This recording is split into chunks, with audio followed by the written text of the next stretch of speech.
Price Lord. கர்த்தருடைய பரிசுத்த நாமத்துக்கு மகிமை உண்டாவதாக. இந்த புதன்கிழமை காலையிலே உங்களை சந்திப்பதில் மிகுந்த சந்தோஷம். இந்த நாளுடைய ஆசீர்வாதத்துக்காக ஒரு வேத பகுதி வாசிப்போம். அது சங்கீதம் 80:1. இஸ்ரவேலின் மேய்ப்பரே, யோசேப்பை ஆட்டு மந்தையை போல நடத்துகிறவரே, செவிகொடும். கேருபீன்கள் மத்தியில் வாசம் என்கிற தேவனே, பிரகாசியும்.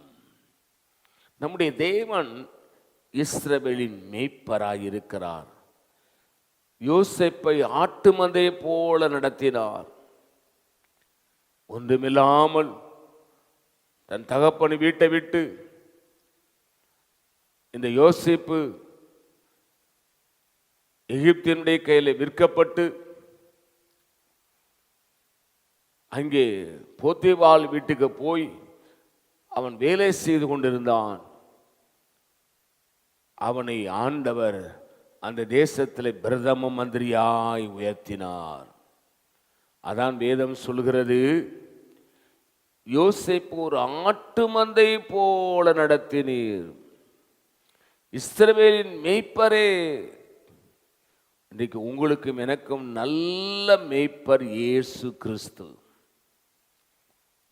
நம்மளை சத்தியத்தின் பாதையில் நடத்துவார், உண்மையின் பாதையில் நடத்துவார், நேர்மையின் பாதையில் நடத்துவார், நீதியுள்ள பாதையில் நடத்துவார், ஒழுக்கமுள்ள பாதையில் நடத்துவார், நமக்கு செம்மையான பாதையில் நம்மளை நடத்துவார். இவரை போல ஒரு நல்ல மேய்ப்பர் இந்த உலகத்தில் ஒருவரும் இல்லை. அவர்தான் நம்முடைய நல்ல மேய்ப்பன். அந்த இயேசுவை கூப்பிடுங்க. இயேசுவே, இஸ்ரவேலின் மேய்ப்பரே, யோசேப்பை ஆட்டு மந்தையை போல் நடத்துகிறவரே, செவிகொடும் என்று கூப்பிடுங்க.